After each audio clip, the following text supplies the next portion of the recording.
Hello guys, कैसे हो सब? बढ़िया जी sir.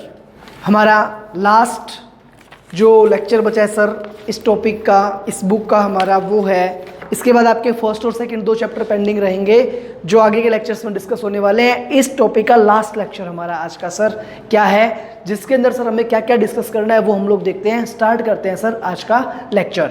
Financial assistance scenario for small and medium enterprises and startups, कि जो भी स्मॉल एंड मीडियम लेवल के एंटरप्राइजेस हैं उनके लिए पैसा जो है उसका अरेंजमेंट है सर कहाँ से कैसे होता है। There are various schemes launched by ministry of micro small and medium enterprises and government of India for providing financial assistance to SME sector. However, in this section, we would restrict our discussion to certain selected schemes. हम लोग sir जो अब discuss कर रहे हैं यहाँ पे वो क्या है, हम लोग केवल कुछ लिमिटेड स्कीम्स को ही डिस्कस करेंगे जो हमारे लिए क्या है एग्जाम पॉइंट ऑफ व्यू से इंपॉर्टेंट है। वैसे सर बहुत सारी स्कीम्स और भी चलती हैं बट उनके लिए आपको देखने की ज़रूरत नहीं है। First sir, scheme of fund for regeneration of traditional industries. जो ट्रेडिशनल इंडस्ट्रीज हमारी हैं उनको रीजनरेट करने के लिए सर फंड्स प्रोवाइड करवाना, ये इसका इन शॉर्ट नेम क्या है सर? स्फूर्ति। फुर्ती लाना सर किसने? ट्रेडिशनल इंडस्ट्रीज के अंदर। Scheme of fund for regeneration of traditional industries, name क्या दिया सर? स्फूर्ति। Description: The objective of the scheme is to organize the traditional industries and artisans into clusters to make them competitive and provide support for their long-term sustainability. कहते हैं sir उसके बाद sustained employment to enhance marketability of products of such clusters, to equip traditional artisans of the associate clusters with improved tools and with the improved skills, to make provision for common facilities and improved tools and equipment for artisans, to strengthen the cluster governance system with the active participation of the stakeholders, and to build up innovative and traditional skills, improve technologies, advanced processes, market intelligence and new models of public-private partnerships so as to gradually reflect similar models of cluster-based regenerated traditional industries. क्या कह रहे हैं sir? बहुत सारे लोग ऐसे होते हैं जो ट्रेडिशनल ढर्रे पे काम कर रहे थे, आर्टिशियंस ऐसे थे, आज उन चीज़ों की कोई रिलेवेंस नहीं लगती हमें। जैसे सहनाई वादक होते हैं, तबला वादक होते हैं, ऐसे अगर ये बहुत बड़े लेवल पे पहुंच गए तब तो ठीक है सर। ऐसे ही बहुत सारे आर्टिस्ट ऐसे होते हैं जो चीज़ें आजकल ट्रेडिशन के, जो आजकल हमारे कल्चर के अंदर ज़्यादा नहीं चलती, तो कहते ऐसे लोगों को लेटेस्ट इक्विपमेंट्स प्रोवाइड करवाना। The objective of the schemes is to organise the traditional industries and artisans into clusters to make them competitive. उनको ऐसे इस तरीके से डेवलप करना कि वो कंपटीशन जो है उसको वो फेस कर पाएँ। Provide support for their long term sustainability, वो लॉन्ग टर्म तक क्या करें सर? सस्टेन कर सके, एग्जिस्ट कर सके।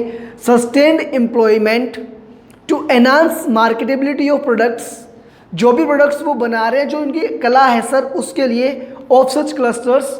To equip traditional artisans of the associate clusters, जो भी क्लस्टर्स जिनसे वो जुड़े हुए हैं उन सब लोगों के डेवलप के लिए, उनकी मार्केटेबिलिटी को बढ़ाने के लिए काम किया जाए। Equip traditional artisans of the associate clusters with the improved skills, उनकी स्किल्स को इम्प्रूव करने के लिए काम किया जाए sir. Make provisions for common facilities and improved tools and equipment for artisans, किसके लिए? To strength the cluster governance system with the active participation of the stakeholders. जो भी स्टेक होल्डर्स हैं, जो लोग उसके अंदर इंटरेस्ट रखते हैं, उनके एक्टिव पार्टिसिपेशन के साथ क्या किया जाए सर? उनकी स्किल्स को इम्प्रूव करने के लिए वर्क किया जाए। And to build up innovative and traditional skills, improved technologies, advanced processes, market intelligence and new models of public-private partnerships so as to gradually reflect similar models of cluster-based regenerated traditional industries. कहता है जो भी traditional industries हैं उन सबको regenerate करने के लिए, उनके स्किल्स को डेवलप करने के लिए आर्टिशियंस की और इक्विपमेंट को डेवलप करने के लिए सर इसके अंदर क्या किया जाता है, वर्क किया जाता है। नेक्स्ट है सर आपका nature of assistance. Nature of assistance sir किस टाइप की असिस्टेंस इनको दी गई, the financial assistance provide for any specific project shall be subject to a maximum of ₹8 crore to support soft, hard and thematic interventions. कहते हैं sir soft या फिर hard या फिर किसी थीम्ड वेट इंटरवेंशन के लिए मैक्सिमम 8 करोड़ रुपए तक की जो है वो हेल्प की जा सकती है किसी स्पेसिफिक प्रोजेक्ट के लिए, ठीक है। वो कैन अप्लाई कौन कर सकता है sir, non government organisations, NGOs, institute of the central and state governments and semi government institutions, field functionaries of state and central government, panchayati raj institutions, private sector by forming cluster specific SPVs, corporates and corporate responsibility foundations with expertise to undertake cluster development। ऐसे लोग sir जो या तो central government से या state government से या इन्हीं किसी ऑर्गेनाइजेशन से या एनजीओ से जुड़े हुए हैं और वो क्या करना चाहते हैं सर, या वो सीएसआर एक्टिविटी से जुड़े हुए हैं, cluster specific special purpose vehicles से वो अगर जुड़े हुए हैं सर, तो फिर वो सब क्या कर सकते हैं, इसके लिए अप्लाई कर सकते हैं। नेक्स्ट है सर आपका a scheme for promotion of innovation, rural industries and entrepreneurship, ASPIRE a scheme for promotion of innovation, rural industries and entrepreneurship. Again sir ये जो आपके शॉर्ट फॉर्म्स हैं इनकी फुल फॉर्म्स आपको पता होनी चाहिए, जो एब्रीविएशंस यूज किए गए हैं इनकी फुल फॉर्म आपको याद होनी चाहिए सबसे पहली चीज। दूसरा किस टाइप की ये हेल्प करते हैं। Objective of the scheme create new jobs and reduced unemployment, नई जॉब्स को बढ़ावा देना और अनएम्प्लॉयमेंट को क्या करना सर, कम करना। Promote entrepreneurship culture in India, India के अंदर जो सैलरी बेस्ड जो कल्चर है उसकी जगह क्या हो, एंटरप्रेन्योरशिप को और ज़्यादा बढ़ावा दिया जाए। Grass roots economic development at district level, grass roots economic development at district level, district level पे मतलब हम लोग नीचे लेवल छोटे लेवल की ओर जाकर के क्या कर रहे हैं सर, डेवलपमेंट्स की बातें कर रहे हैं। पहले क्या था, पहले जो मेजर फोकस होता था सर वो होता था अर्बन एरिया, जो शहरी एरिया है सर उनके डेवलपमेंट के लिए। बट अब पिछले कुछ सालों से क्या हुआ, जो गवर्नमेंट का रुझान है वो अर्बन एरिया के साथ सर जो रूरल एरिया आपका ग्रामीण एरिया है वहां पे भी अब रुझान गया, रादर देन अर्बन एरिया, शहरी एरिया के साथ साथ अब इन्होंने सोचा कि हमें रूरल एरिया के डेवलपमेंट के लिए भी काम करना चाहिए। Facilitate innovative business solution for unmeet social needs, ऐसी सोशल नीड्स सर जो पूरी नहीं होती उनके लिए कुछ इनोवेटिव बिजनेस सॉल्यूशंस प्रोवाइड करवाना। Promote innovation to further strength the competitiveness of MSME sector, medium जो आपका स्मॉल सेक्टर है इन सब के लिए क्या करना, इनके डेवलपमेंट के लिए काम करना, ठीक है जी सर।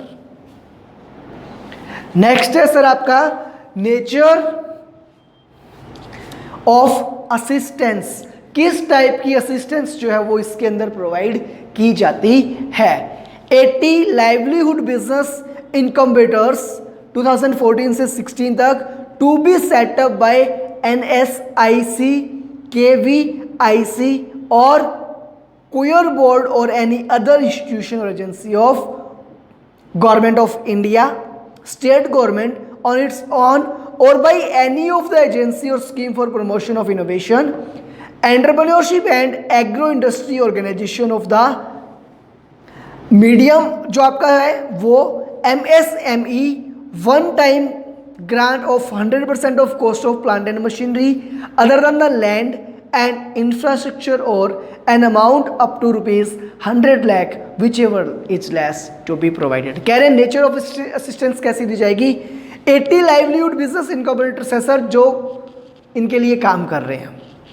सेटअप इनको किसने किया, NSIC ने, KVIC ने, गवर्नमेंट ऑफ इंडिया ने, एजेंसी जो है उनकी स्टेट गवर्नमेंट ऑफ इंडिया या फिर और कोई agency, scheme for promotion of innovations, जो सब सर क्या कर रहे हैं इन चीज़ों के डेवलपमेंट के लिए काम कर रहे हैं। वो जो है वो क्या कर सकते हैं, एग्रो इंडस्ट्री ऑर्गेनाइजेशंस जो होगी वो MSME होगी वो one time grant of 100% cost of plant and machinery, या फिर amount up to 100 lakh whichever is less to be provided. इतनी सपोर्ट की जा रही है एस्पायर स्कीम के under by the government of India, state government और any other government institutions. In case of incubation centers to be set up under PPP model with NSIC, KVIC and COIR board or any other institution, agency of government of India, state government, one time grant of 50% of cost of plant and machinery other than land and infrastructure of rupees 50 lakh whichever is less to be provided. कह रहा है one time grant मिलेगी cost of plant and machinery की other than land and infrastructure. Land और infrastructure को छोड़ दो तो आपको जो उनको छोड़ करके जो भी मिलेगी उसका 100% और 100 lakh whichever is less होगा उतना मिल जाएगा। दूसरे केस में बोल रहा है सर लैंड और इंफ्रास्ट्रक्चर को छोड़ दो साइड में, प्लांट एंड मशीनरी वगैरह के लिए क्या है उनकी जितनी कॉस्ट है उसका 50% और 50 lakh whichever is less जो है वो मिल जाएगा। ये इस तरीके से इन्होंने क्या किया, बाइफरकेट करके इन स्कीम्स को लॉन्च किया। Assistance towards the training cost of incumbents will be made out of the ATI scheme of the ministry as far as possible for both centers। कह रही है जो दोनों सेंटर्स इनके हैं इसके अंदर क्या है सर, जो भी इनकम्बेंट्स जो हैं उनको पूरा करने के लिए ये स्कीम्स लॉन्च की गई। नेक्स्ट आता है सर आपका entrepreneurship and skill development programme. Entrepreneurship and skill development, entrepreneurship skill development programme, entrepreneurship and skill development programme. Related scheme का नेम क्या है sir, entrepreneurship skill development programme. Description, entrepreneurship development programme are being organised regularly to nurture the talent of youth by enlightening them on various aspects of industrial activities required for setting up MSMEs। किसी MSEs को, medium और small enterprises को establish करने के लिए कौन कौन सी qualities आपके अंदर होनी चाहिए वो सब बताना, यूथ के अंदर उस टैलेंट को रिकॉग्नाइज करवाने का काम सर इसके अंदर किया गया। Entrepreneurship development programme are being organise regularly ऐसे प्रोग्राम्स जो है वो क्या है ऑर्गेनाइज किए जाते हैं। These EDPs are generally conduct in ITIs। ये कहाँ होते हैं सर EDPs जो है आपके एंटरप्रेन्योरशिप डेवलपमेंट प्रोग्राम से जनरली कहाँ पे होते हैं सर, ये ITIs में होते हैं, पॉलिटेक्निक्स के अंदर होते हैं और other technical institutions where skill is available to motivate them towards self employment. आप लोग देखोगे तो देखो सर, आज से 3-4 साल पहले की अगर हम लोग बात करें तो आपके एरिया के अंदर, आपके नियर बाई विलेजेस के अंदर कितने सारे ITI सेंटर्स खुले थे। वो सब क्या थे सर, वो सब इसी प्रोजेक्ट की देन थे। गवर्नमेंट ने उन ITI सेंटर्स को इसलिए खोला था कि वहाँ पे जो हमारे इंडिया का जो यूथ है 10th और +2 करके जो पढ़ाई छोड़ देता है वो क्या करे, वो 10वीं पास करने के बाद, 12वीं पास करने के बाद इन ITI सेंटर से जुड़े और सर इन सेंटर से जुड़ करके खुद के अंदर क्या करे, इस टाइप की कोई स्किल जो है वो डेवलप कर ले जिससे वो क्या हो जाए, सेल्फ एम्प्लॉयड हो जाए, वो खुद का खर्चा उठाने लायक बन जाए, वो एक रोजगार परक इंसान बन जाए। ठीक है जी। Nature of assistance, 20% of the total targeted of ESDPs are conducted exclusively for weaker section of the society. कहते हैं 20% जो वर्क है वो किसके लिए होता है सर, SC ST वुमेन और फिजिकल जो हैंडीकैप्टेड पर्सन होते हैं उनके लिए ये जो स्कीम्स है वो 20% स्कीम्स जो है वो तो इनके लिए रिजर्व्ड होती है। With A stipend of ₹500 per month per candidate under the promotional package for micro small enterprises, no fee is charge from the candidates under this programmes. ऐसे अगर इन प्रोग्राम्स के थ्रू, EDPs के थ्रू कोई भी candidate apply करना चाहता है सर तो उस कैंडिडेट को कोई भी फीस नहीं देनी होती, उल्टा उसको क्या होता है सर, स्टाइपेंड मिलता है। स्टाइपेंड कितना मिलता है सर, स्टाइपेंड मिलता है उसको ₹500 का। जैसे आप लोग जब आर्टिकलशिप करने जाते हो सर, तो या आप लोग जब ट्रेनिंग के लिए जाते हो किसी के अंडर, वहाँ पे आपको जो पैसे मिलते हैं उसको हम लोग क्या बोलते हैं, स्टाइपेंड। जहाँ पे आप खुद काम सीख रहे हो और काम सीखते सीखते क्या है आपको कुछ बेसिक नीड्स के लिए क्या है थोड़े बहुत पैसे दिए जाते हैं, उसको हम लोग क्या बोलते हैं, स्टाइपेंड बोलते हैं। तो इनको 500 रुपीज़ पर मंथ क्या मिलता है, स्टाइपेंड मिलता है। Under the promotional package for micro small enterprises MSEs, no fees is charge from the candidates under these programmes. इस प्रोग्राम के थ्रू अगर कोई भी कैंडिडेट क्या है सर एजुकेशन लेना चाहता है तो उससे किसी भी टाइप की कोई भी फीस चार्ज नहीं की जाती। नेक्स्ट है sir, who can apply. These programmes are conducted by MSMEDs of ministry. जो भी मिनिस्ट्री है उसके जो MSMEDs जो हैं वो इन प्रोग्राम्स को कंडक्ट करते हैं, और ऐसा कोई भी पर्सन जिसको नीड लगे वो इन प्रोग्राम्स के थ्रू क्या कर सकता है, इन स्कीम्स का बेनिफिट ले सकता है। Schemes of National Small Industries Corporation NSIC की स्कीम्स कौन कौन सी है? The schemes of National Small Industries Corporation are as under. First क्या है sir, single point registration. The government is the single largest buyer of a variety of goods with a view to increase the share of purchases from the small scale sector. The government store purchase program was launched in 1955-1956. NSIC registers micro and small enterprises under single point registration scheme for participation in government purchases. कह रहे हैं sir जो ये छोटे छोटे programmes हैं इनके लिए क्या चलाया गया, सिंगल पॉइंट रजिस्ट्रेशन स्कीम चलाई गई, जिसके अंदर गवर्नमेंट ने क्या, इसका लार्जेस्ट बायर था, जो भी गुड्स ये लोग बना रहे थे वो। क्यों सर, जो परचेज का शेयर इंक्रीज करने के लिए क्या किया, जो स्मॉल सेक्टर वगैरह ये लोग जो चीज़ें बना रहे हैं वो सारी गवर्नमेंट जो वो परचेज करेगी। The government stores purchase programme was launched कब हुआ था, 1955-1956 में। NSIC registers micro and small enterprises under single point registration scheme for participation in government purchases. NSIC ने क्या किया, इस स्कीम के लिए अप्लाई किया। नेक्स्ट है सर आपका फाइनेंशियल असिस्टेंस फॉर स्टार्टअप्स। ये तो थे स्मॉल एंटरप्राइजेस के लिए। अब हम लोग सर नेक्स्ट क्या देखने वाले हैं, स्टार्टअप्स के लिए कौन कौन सी फाइनेंशियल असिस्टेंस है। एक काम करो, आप वीडियो को पॉज करके पहले जल्दी से पीछे वाला रिवाइज कर लो।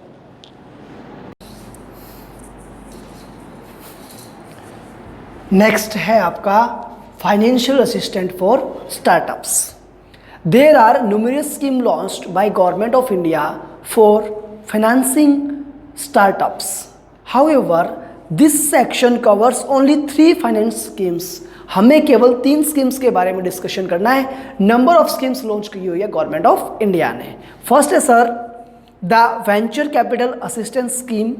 Second support for international patent protection in electronics and information technology, and stand up India for financing SC, ST and or women entrepreneurs. Sir 3 scheme आपकी है। फर्स्ट है वेंचर कैपिटल के लिए, सेकंड है sir SIP support for international patent, किसके लिए sir, technology के regarding और प्रोडक्शन इन इलेक्ट्रॉनिक्स के regarding. And sir stand up लिया गया SC, ST कैंडिडेट्स के लिए और या फिर वुमेन्स जो हैं उनको डेवलपमेंट करने के लिए, फिनांस करने के लिए एक और स्कीम लॉन्च की गई। इन तीनों स्कीम के बारे में सर हमें आज के लेक्चर के अंदर डिस्कस करना है। The benefits of the first क्या है sir, the venture capital assistance scheme. क्या नेम है sir, venture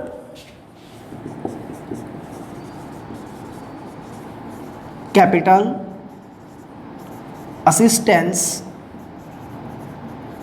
scheme. Venture capital assistance scheme, this scheme is run by ministry of agriculture and farmers welfare. कौन चलाता है sir इसको, ministry of agriculture and farmers welfare.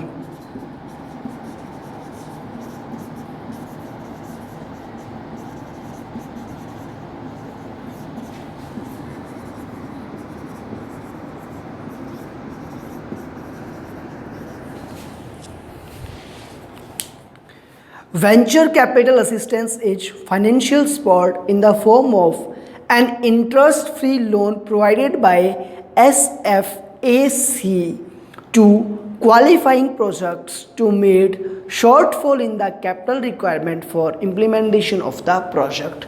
किसी भी type का अगर आप कोई प्रोजेक्ट स्टार्ट करना चाहते हो और आपके पास सफिशिएंट फंड नहीं है अगर, तो फिर इंटरेस्ट फ्री लोन प्रोवाइड करवाया जाता है इन वेंचर कैपिटल असिस्टेंस स्कीम के through.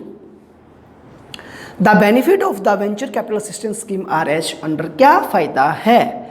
Help in assessing agripreneurs to make investment in setting up agri business projects. जो भी एग्रीकल्चर वाले जो बिजनेस प्रोजेक्ट्स हैं, जो एग्रीप्रेन्योर्स हैं, उनको हेल्प करता है उनके बिजनेस प्रोजेक्ट्स को सेटअप करने में थ्रू फाइनेंशियल पार्टिसिपेशन। क्योंकि ऐसे लोगों के पास पैसे की अगर कमी रहेगी तो उनको जो फंड है वो प्रोवाइड करवाएंगे ये venture capital assistance free of cost. Provided financial support for preparation of bankable detailed project reports through project development facility। Eligibility criteria क्या है सर? वो कैन अप्लाई, फार्मर्स अप्लाई कर सकते हैं, प्रोड्यूसर ग्रुप्स जो है वो अप्लाई कर सकते हैं, पार्टनरशिप कर सकती है, प्रोप्राइटरी फर्म्स जो है वो अप्लाई कर सकते हैं इन सब के लिए। सेल्फ हेल्प ग्रुप्स जो हैं वो companies, agripreneurs, unit in agri export zones, agriculture graduates individually और in groups for setting up agri business projects. ये जो लोग हैं सर, ये सब इंडिविजुअल कर सकता है, सेल्फ हेल्प ग्रुप कर सकता है, फार्मर्स हो गया, प्रोड्यूसर ग्रुप हो गया, पार्टनरशिप प्रोप्राइटरशिप फर्म हो गई, company, agripreneurs, unit in agro export zones, ये सब क्या है अप्लाई कर सकते हैं इनसे वेंचर कैपिटल से लोन लेने के लिए। एग्रीकल्चर ग्रेजुएट्स इंडिविजुअल्स जो है ये भी सब क्या है इसके लिए अप्लाई कर सकते हैं। नेक्स्ट है sir support for international patent protection. Support for international patent protection in electronics and information technology. Electronics और टेक्नोलॉजी के मामले में अगर आपको कोई भी सपोर्ट चाहिए तो उसकी प्रोटेक्शन के लिए क्या है ये काम करते हैं electronic and information technology protection के लिए अगर किसी भी टाइप का क्या चाहिए सर सपोर्ट चाहिए तो ये हेल्प करते हैं।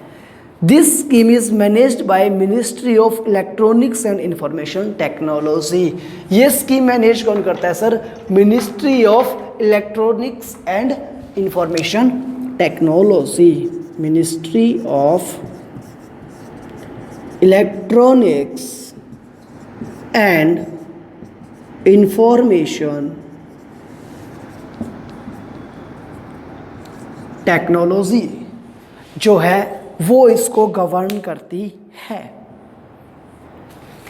SIPEIT is a scheme to provide financial support to MSMEs, medium, micro, small enterprises जो हैं and technology startup units for international patent filing to encourage innovation and recognize the value and capabilities of global IP along with capturing growth opportunities in ICTE sector. जो आपका electric sector है वो और information technology वाला जो sector है उसमें opportunities को बढ़ाने के लिए, ग्रोथ को बढ़ावा देने के लिए ये जो है सर काम करते हैं। ठीक है जी। SIPEIT is a scheme to provide financial support, ये हो गया आपका। उसके बाद है एलिजिबिलिटी क्राइटेरिया। ऐसा क्या क्राइटेरिया डिसाइड किया गया या ऐसे कौन से लोग हैं जो सर अप्लाई कर सकते हैं? The applicant should be registered under the MSME development act 2006 of Government of India as amended from time to time as a MSME unit as per the criteria for such registration। कहते हैं जो भी applicant है उस वो registered होना चाहिए MSE act 2006 के under of Government of India, amended from time to time as MSME unit as per the criteria for such registration। कि वो जो रजिस्ट्रेशन का क्राइटेरिया अमेंडमेंट्स उसके अंदर आते हैं, चेंज होते हैं, उसके अकॉर्डिंग वो MSME के अंडर कवर होना चाहिए। The applicant would be required to furnish the proof of such registration, उसको उसका प्रूफ देना पड़ेगा। The applicant should be registered company under the companies act of government of India and should fulfil the investment limits in plant and machinery or equipment as defined in the MSME Development Act 2006 of Government of India. As amended from time to time, this criteria will be ascertained from the proof of such registration and last audited balance sheet of the applicant। जो registration का proof दिया आपने वो तो ठीक है, उसके साथ साथ आपको क्या करना पड़ेगा, इस पॉइंट के अंदर लास्ट जो आपकी ऑडिटेड बैलेंस शीट है वो भी आपको दिखानी पड़ेगी। देखो जी, लास्ट ईयर में हमने इतना इतना वर्क किया है। The applicant should be registered STP unit, जो भी एप्लीकेंट है वो क्या होना चाहिए, रजिस्टर्ड STP यूनिट होना चाहिए। And should fulfil the investment limits in plant and machinery और equipment as defined in the MSME Development Act 2006 of Government of India as amended from time to time. This criteria will be ascertained from the proof of such registration and last audited balance sheet of the applicant। Again जो proof of registration है वो देना पड़ेगा और last audited balance sheet जो है वो आपको देनी पड़ेगी। And the last point is the applicant should be a technology incubation enterprise or a startup located in an incubation center, park and registered as a company। A certification from the incubation center, park in this case is mandatory and should fulfill the investment limits in plant and machinery और equipment। किसमें, plant and machinery और equipment के अंदर investment, again आगे वाली वही सारी चीजें defined in MSME development act of government of India as amended from time to time। This criteria will be ascertained from the proof of registration और last audited balance sheet। ठीक है जी, तो उसको रजिस्ट्रेशन और लास्ट ऑडिटेड बैलेंस शीट जो है ये as a proof देने पड़ेंगे। इसके बाद वो क्या है, इस सेक्टर में लोन के लिए अप्लाई कर सकता है। And the last topic is stand up India for financing SC ST and और वुमन एंटरप्रेन्योर्स। जो SC के ST के कैंडिडेट्स हैं या फिर वुमन एंटरप्रेन्योर्स हैं उनको हेल्प करने के लिए ये लाया गया। This scheme is managed by Small Industries Development Bank of India. कौन मैनेज करता है, SIDBI। Startup India scheme facilitate bank loans between 10 lakh and 1 crore to at least 1 schedule caste और शेड्यूल ट्राइब। SC या ST पर्सन को 10 लाख से 1 करोड़ तक का लोन दिया जाता है। बोरोवर एंड एटलीस्ट 1 वुमेन पर bank branch of setting up A greenfield enterprise. This enterprise में बी इन मैन्युफैक्चरिंग में हो सकती है, सर्विस में हो सकती है और ट्रेडिंग सेक्टर में हो सकती है। In case of non individual enterprises at least 51% shareholdings और controlling stake should be held by either an SC ST और वुमन एंटरप्रेन्योर। वीमेन एंटरप्रेन्योर होगी या फिर ST या फिर SC। कहते हैं ये लोन लेने के लिए अगर कोई इंडिविजुअल अप्लाई कर रहा है तो वो SC ST या फिर वीमेन हो सकती है। अगर ग्रुप के अंदर अप्लाई कर रहे हैं सर तो फिर क्या है, तो फिर या तो वो SC कैंडिडेट होगा या ST होगा या फिर वो कोई वीमेन होगी जो इसके लिए अप्लाई कर रही है। और अगर बहुत सारे लोग मिलकर के कर रहे हैं तो जो 51% शेयर्स हैं वो सर होने चाहिए इन SC ST या फिर वीमेन कैंडिडेट के पास। ठीक है जी सर। एलिजिबिलिटी, वो is eligible for this loan facility SC ST and और woman entrepreneurs above 18 years of as.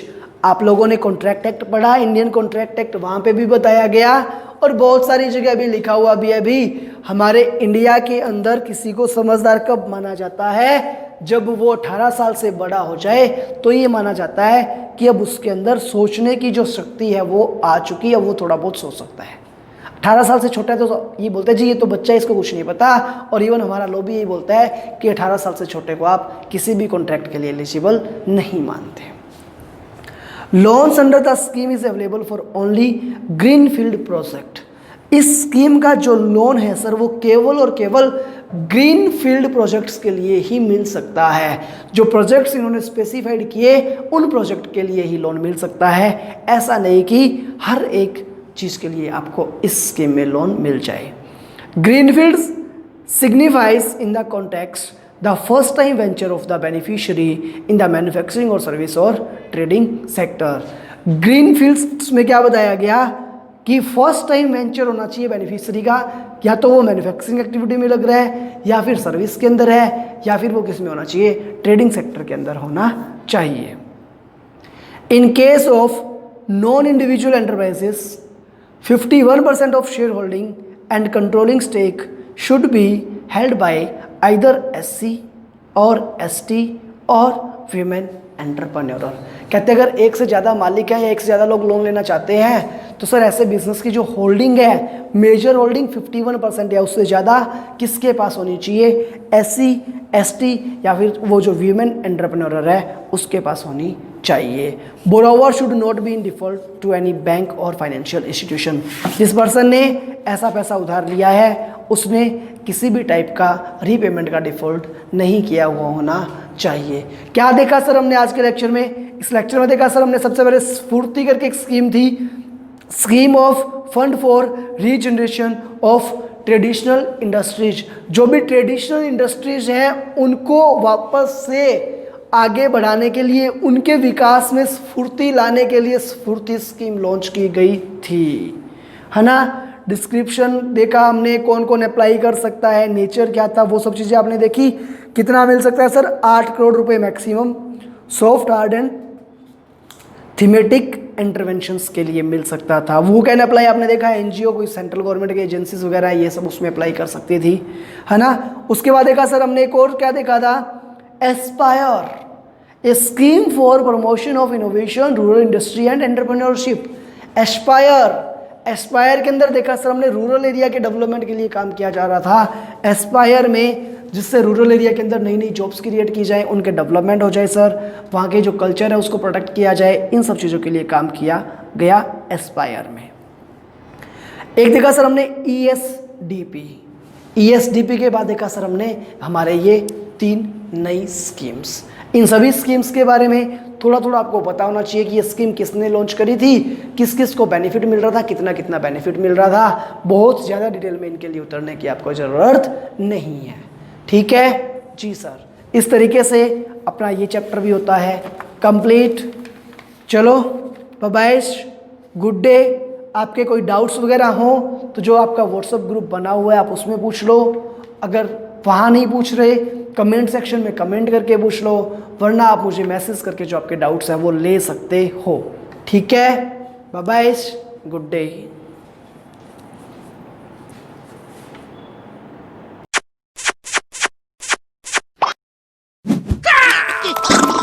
So sorry.